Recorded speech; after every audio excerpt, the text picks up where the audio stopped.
seja muito bem-vindo a mais um Ponto de Vista. No programa de hoje, a gente conversa com Elton Soares, que é historiador, contista, e vai contar um pouco para a gente das coisas que ele tem feito aí, inclusive durante a pandemia, e a gente sabe que tem novidade para aparecer por aí, um livro. Elton, muito obrigada pela sua presença virtual aqui com a gente, né? É o jeito que a gente pode fazer agora, eu sempre digo isso, mas que bom que a gente pode fazer, né? Então, foi um período muito difícil para todo mundo, né?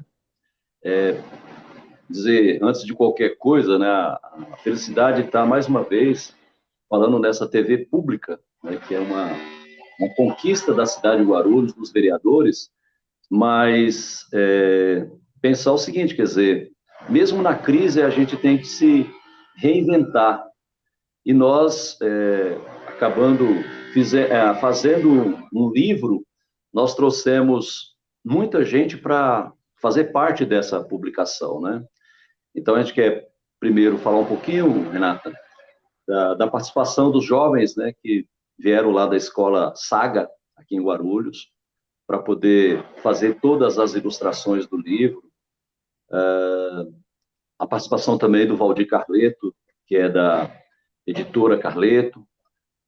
Inúmeras pessoas, quer dizer, os trabalhadores das gráficas, né, aqueles que nunca aparecem na história, né, mas eles têm o trabalho de fazer a impressão do livro, com todo, quer dizer, mesmo dentro desse anonimato, né, mas eles trazem essa possibilidade de a gente fazer um livro.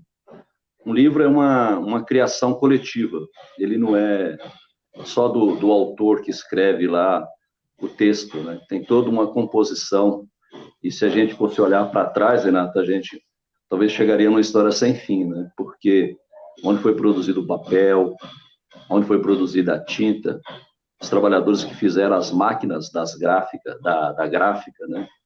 Imagina o trabalhador que gera a energia por meio da água, né? Então, nada disso seria possível se não fosse o trabalho de muita gente. E a gente tem a felicidade de poder estar aqui conversando com vocês e também lembrar do papel que tem todas essas pessoas, né, na construção de um livro, mas na construção da sociedade brasileira, né? Então, é também uma homenagem a essas pessoas, né? E você falando dessas pessoas, a gente lembra também, né, aproveitando que a gente, antes de começar aqui, de estarmos os dois só na tela, tinha outras pessoas também que falaram com a gente, que deram instruções, que prepararam, né, para isso tudo acontecer, porque senão parece que somos só os dois aqui, né? Exatamente. Quer dizer, eu acho que isso que é a beleza da vida, né? Da, tanto da vida animal, vamos dizer assim, daqueles que estão lá na mata, escondidos, os passarinhos, os animais, mas também da vida humana. Quer dizer, a vida só existe se ela tiver em comunhão. E esse momento que nós acabamos aí de falar da pandemia, né? Como a gente tem sofrido por causa do isolamento, né? Quantas pessoas que estão sofrendo porque não pode mais dar um beijinho, um abraço, né? E tem toda essa restrição que a gente está vivendo por conta disso, né? Mas a gente celebrar esse momento, primeiro que a gente está vivos, né?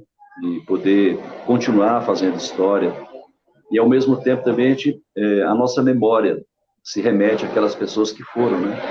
Pessoas aqui da nossa cidade que a gente poderia citar, que são muito significativas para a história da cidade de Guarulhos. Por exemplo, a nossa amiga Araci Borges, né, do Arquivo Histórico, uma pessoa magnífica. O professor Veronese, por que não, né? Ele tem uma história que marcou a cidade de Guarulhos. Você teve o professor Moacir, e tem centenas de pessoas que estão aí na invisibilidade, né, e que faleceram. Mas a nossa possibilidade de registrar a história de quem faz o jornalismo, de quem escreve os jornais, de trazer isso, né, registrar a importância dessas pessoas e também a passagem delas nesse momento, né?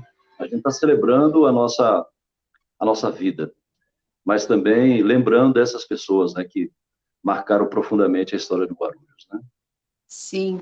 Esse livro que você está lançando, Elton, ele tem um perfil diferente, né? Um gênero. diferente de outros que você já fez, ele torna, assim, é um momento que a gente vive, né, um momento tão difícil, e lendo, ele tem uma leitura, parece ele é leve, né, você se envolve nas histórias e fica tentando entender o que aconteceu, e vai acompanhando, e vai descobrindo, né, ao final de cada história ali. É um gênero de literatura fantástica, né? Você informou isso para a gente. E o livro é Os Sete Lendas Urbanas de Guarulhos, é isso?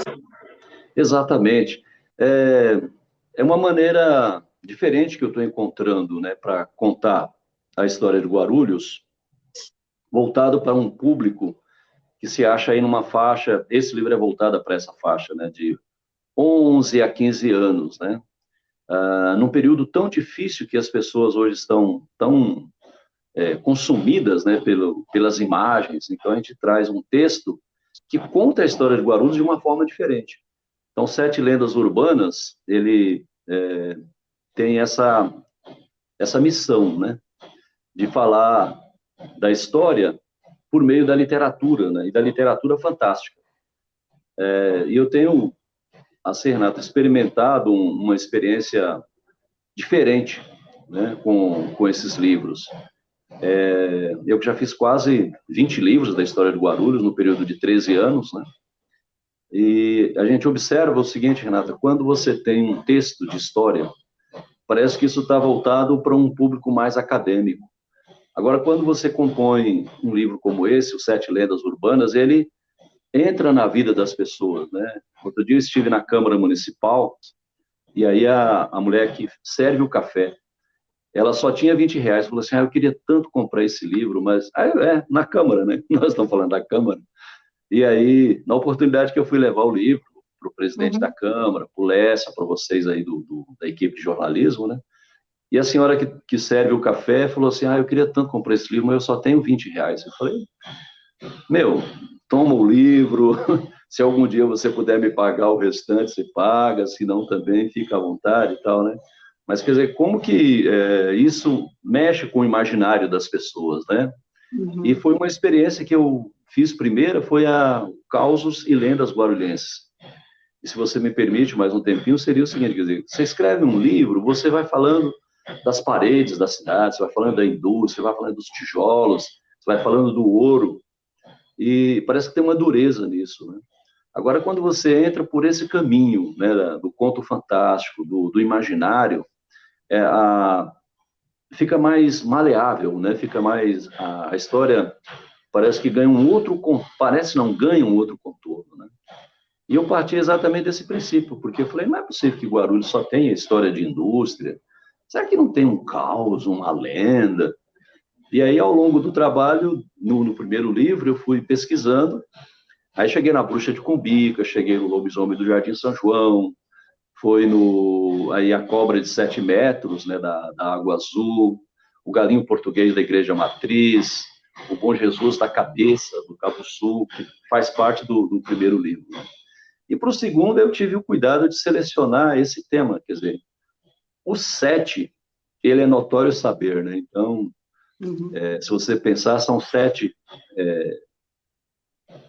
mares, 7 anões, quer dizer, o 7, ele está no imaginário cristão ocidental, podemos dizer assim, né? Quer dizer, nós temos um período de colonização portuguesa, então o 7, ele é tão...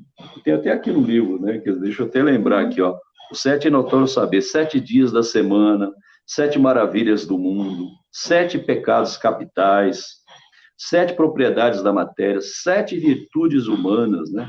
7 palmos de terra, quando a gente morre, né? Então tem 7 artes, 7 cores do arco-íris, 7 chaves, 7 notas musicais, 7 anões, 7 sacramentos, 7 mares, 7 monstrinhos, 7 anéis, e aí os 7 chakras, né, também. Então, o 7 parece que ele está entranhado na nossa vida, né? Olha que... E aí eu peguei e falei, agora também nós temos que colocar 7 lendas urbanas de Guarulhos, né? Você encontrou mais do que 7, ou não? Como é que é? Você encontrou mais do que 7. Tem mais. Eu tenho Vai outras escolher histórias o também céu. que eu estou preparando, Renata. Por exemplo, eu estou selecionando outras, né? Hum, Tem, por exemplo, o Velho do Rio, que é uma história muito interessante que acontecia ali na Ponte Grande, né? Ali tem hum. o Rio Cabuçu. E os pais, quando saíam para o trabalho, né? Aí eles falavam para as filhas, para os filhos, olha, não vai ao rio, hein? Porque lá tem o Velho do Rio. Quando você entrar, ele vai puxar seus pés para baixo, você vai ficar presa lá. Aí as crianças iam até perto do rio, né? Mas Vai. entrar no rio mesmo, elas não entram, né? Tem outra, por exemplo, que é o que eu acho muito interessante, que é o zoológico, né? Tem o padre que anda em cima das águas. Então, quando você for ao zoológico à noite, Renato, toma cuidado, porque de repente ele aparece flutuando em cima das águas do lago, né? Mas é uma história porque ali tinha uma capela e tinha uma Hum. cruz dessa capela. E essa cruz, o casal que veio morar no Jardim Rosa de França, que é hoje um bairro de Guarulhos, né? Jardim Rosa de França, foi o casamento entre um jovem que estava saindo da guerra, do meio da Segunda Guerra Mundial, passou pela França, conseguiu conhecer uma mulher muito linda, e ela era irmã de um padre. E um padre deu uma cruz. E eles trouxeram essa cruz para Guarulhos e construíram a antiga chácara, que era a chácara do Rosa de França. Aí, quando veio o zoológico, as pessoas não se atentaram muito, né, e derrubaram a capela e fizeram o lago. E agora o padre volta para procurar essa cruz. Você acredita nisso, né? E ele aparece à noite, tá? Não vou lá à noite. Tá? Quando você for, já aproveita para ver os hábitos, os animais de hábito noturno, né? Mas eu também escolho histórias que elas têm, assim, um significado e que é onde possa ela ter uma repercussão maior, né? Não são histórias isoladas de um... Então, eu escolho sempre história de um bairro, história de um local de bastante frequência. O zoológico de Guarulhos, ele é um canto, né? Porque tem gente que fala assim, mas tem animais de pequeno porte. Não, os animais de pequeno porte também têm o seu valor, tem que ter o seu respeito. É um dos locais mais visitados, né, dos parques públicos de Guarulhos, tá? Do mesmo porte por exemplo, do Bosque Maia. A Biblioteca de Guarulhos, por exemplo, que tem um caos aí, né, uma lenda lá da biblioteca, ela recebe antigamente, né, não sei como é que está agora, né, mas É. mais de 500, assim, a quantidade imensa de atendimentos, né? Uhum. Então, eu também tenho esse cuidado de selecionar coisas que estão relacionadas com a história do bairro ou com um espaço de grande frequência, porque aí a gente pode mostrar, por exemplo, a história, né, daquele local, né? Para chamar a atenção das pessoas também, né? A gente vai fazer um intervalo e no Pois próximo não. bloco a gente volta. E eu quero saber como é que foi descobrir essas histórias, se as pessoas dos Ah, bairros que você foi, se elas realmente conheciam essas histórias, se surpreenderam com elas. A gente vai fazer um intervalo e volta já, é bem rapidinho. Ponto de vista, volta já.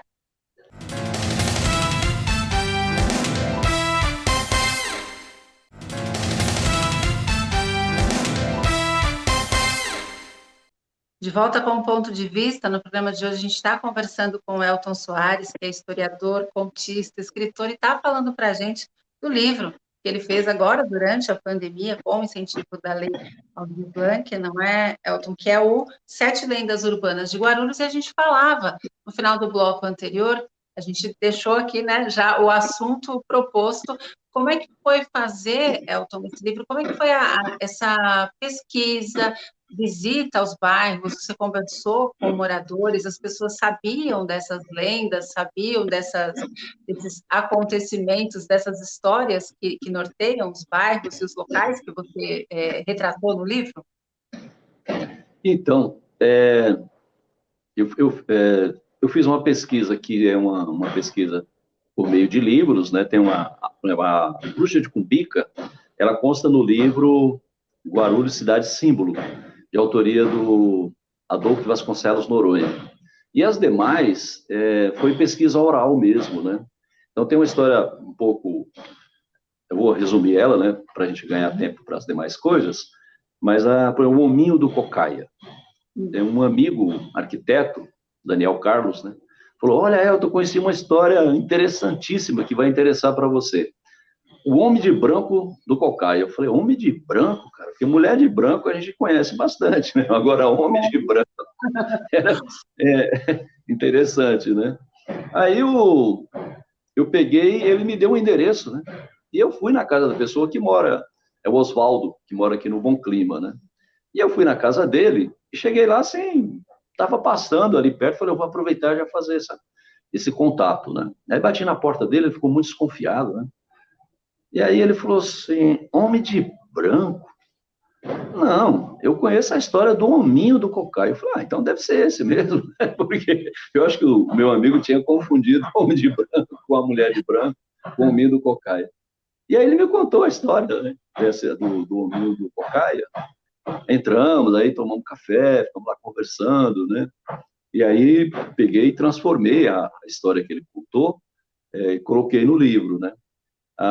Mas tem, por exemplo, outro dia me ligou uma pessoa, né, quando ouviu falar, tem o Morro dos Sete Pecados. Eu falei, nossa, eu podia ter colocado também o Morro dos Sete Pecados, que fica ali na Estrada dos Veigas, né?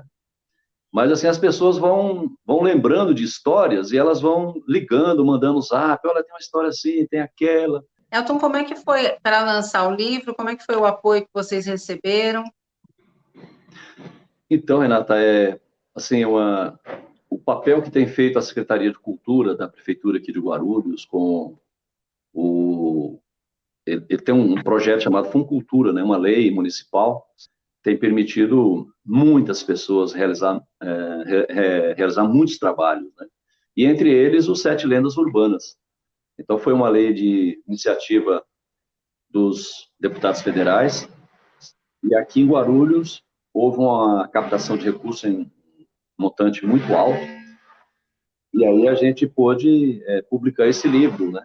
Então, todo agradecimento à equipe da Secretaria de Cultura, a Prefeitura de Guarulhos, que sem o empenho deles também não teria sido possível, né? Então, é muito bem-vindo o projeto Com Cultura para Guarulhos, né? Bom, né? Bom que a gente tem esses incentivos para conseguir, né? Eu já conversei com outras pessoas aqui que tiveram também, pessoas da área da música, que estão fazendo nesse momento também os incentivos para conseguir colocar um pouco de cultura para a gente, né? Porque durante a pandemia a vida ficou tão diferente, né? E aí a gente vai buscando outras alternativas também. A gente tem uma pesquisa aqui que acabou baixando o número de livros que foi vendido, aí a gente acho que até entende por conta de uma dificuldade financeira das pessoas, você até comentou com a gente, né, de pessoas que querem, às vezes, o livro, mas que estão passando por dificuldade, você tem feito levado, né, essa forma de cultura para as pessoas, o que é muito bacana. Dentro das lendas que você fala aqui, tem a da biblioteca também, né, que biblioteca sempre é um lugar, não é? Que tem um monte de história, e é barulho, Essas lendas, por exemplo, a biblioteca. Você foi até lá, que a gente estava falando sobre isso, né? Sobre entrar em contato com as pessoas. São assuntos, são lendas que as pessoas, principalmente os mais jovens, conheciam já, porque quando a gente olha o livro, a própria ilustração, ela tem um ar muito moderno, né? Muito jovem. Você falou do público também, que é o público que você deve atingir com esse livro que você está lançando. Essa ilustração remete a esse público jovem, e a história da biblioteca, a biblioteca é um lugar onde circula também muita gente jovem, né? A molecada vai muito. Hoje eu não sei se tanto ainda, mas lá atrás a gente marcava para estudar na biblioteca, para pesquisar coisas na biblioteca. Como que foi esse ponto específico da biblioteca?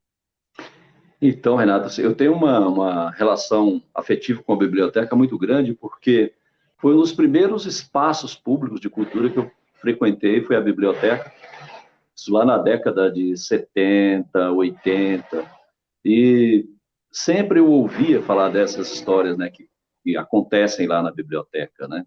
Depois, com o aprofundamento da pesquisa historiográfica, aí eu fui montando essa história a partir desses relatos, né, de funcionários da biblioteca que tem esses barulhos na biblioteca, né? Então, Aí, sabendo disso, né, que as portas ficam batendo, às vezes as vassouras saem varrendo assim sozinhas, e as luzes apagam, o elevador para no meio.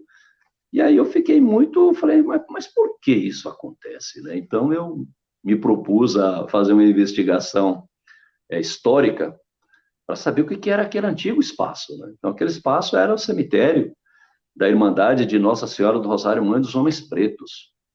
E nós tínhamos 2 cemitérios, Renata, no centro de Guarulhos, aliás, 3 cemitérios, né? A Catedral, que é um cemitério antigo, e ela tem corpos sepultados lá dentro. Era o cemitério das famílias brancas, das famílias tradicionais portuguesas, né, colonizadores. E tinha ali na rua Dom Pedro, onde tem aquela marca escura, o cemitério dos pretos, dos homens pretos e das mulheres também pretas, né, de origem africana, que vieram para cá na condição de escravizados.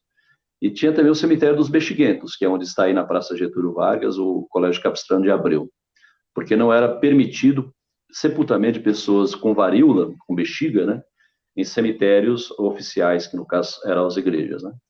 Mas em 1850 houve a proibição de sepultamentos em igrejas. E aí Guarulhos construiu o primeiro cemitério, que é o cemitério São João Batista. Na parte que hoje permanece, que é o cemitério do centro, né, das famílias brancas, eram os que eram sepultados na catedral. E a parte de baixo eram os que eram sepultados antigamente na igreja do Rosário dos Pretos. Aí quando foi o Mário Antonelli resolveu construir a biblioteca, fez uma remoção, autorizou a remoção desses corpos, desses restos mortais, né, para o cemitério do Picanço. E aí a minha conclusão qual é? Que esses barulhos, eles estão relacionados a esse fato, né, das pessoas terem sido parte do corpo ser removido para o cemitério do Picanço, mas sempre quando você remove, fica uma parte, né? Então a pessoa volta imaginariamente, né, para poder reclamar. Por que que eles tiveram que ser removidos? Quer dizer, mesmo depois de todo o sofrimento, ser trazidos da África, submetido a trabalho escravo, escravizado no Brasil. Aí quando eles morreram, que acharam que seria ali o seu descanso, aí vem a remoção. E aí, quando remove, sempre fica uma parte, né? Ou também uma parte na memória daqueles também que ficaram, né? Porque ali no centro nós temos ainda a igreja de Nossa Senhora do Rosário, Mãe dos Homens Pretos e São Benedito, que foi parte de uma construção da Irmandade de São Benedito.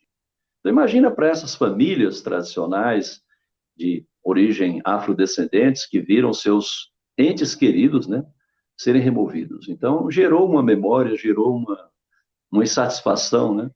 E aí ficou essa lenda, e aí eu fui lá buscar essa raiz, né?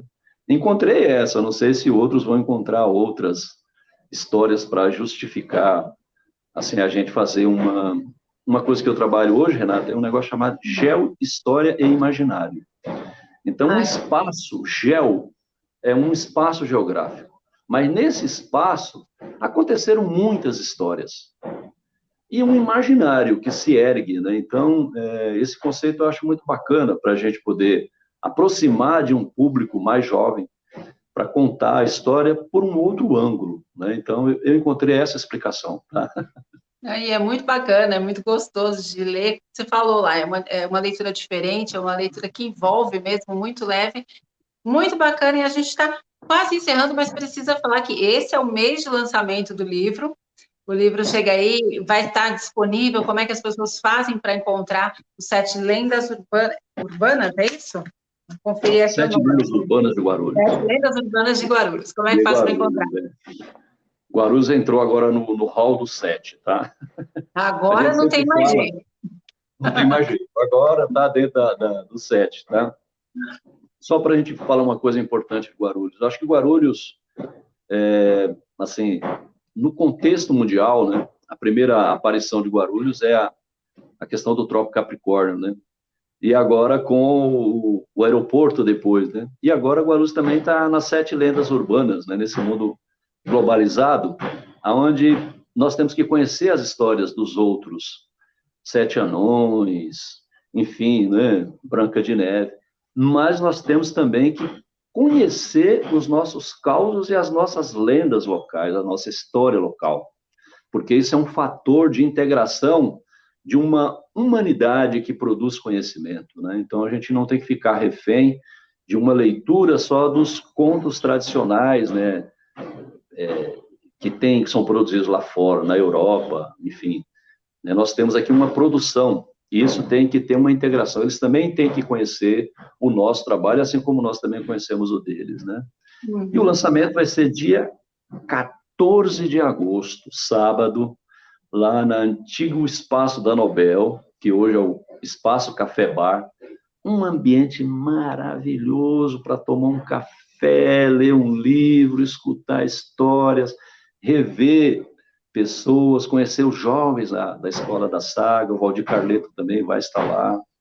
A gente vai convidar o pessoal da Câmara, todo mundo para poder fazer parte desse momento, que não é um momento só meu, é um momento da cidade, né? Então, agradecer já demais vocês da TV Câmara, esse espaço público de conhecimento, né, isento, uma equipe maravilhosa. Então, convidar todos, dia 14 de agosto, sábado, para a gente poder compartilhar essas informações. Tá certo. A gente que te agradece, tenho certeza que vai ser um sucesso, uma leitura muito gostosa mesmo, muito, muito bacana, e a gente se envolve bastante toda vez que conversa com você, com essas histórias de Guarulhos, e dá sempre muita vontade de saber mais. Legal. Muito obrigada mesmo. Agradeço a vocês e coloco sempre à disposição de vocês, de todas as pessoas que sentir a necessidade de alguma informação, e eu tendo condições, eu me proponho a fazer isso. Certo. Muito obrigada mesmo, de coração. Legal. Valeu. Boa sorte, parabéns e sucesso. Para você que esteve com a gente também, muito obrigada pela sua companhia. Até o próximo Ponto de Vista. Tchau.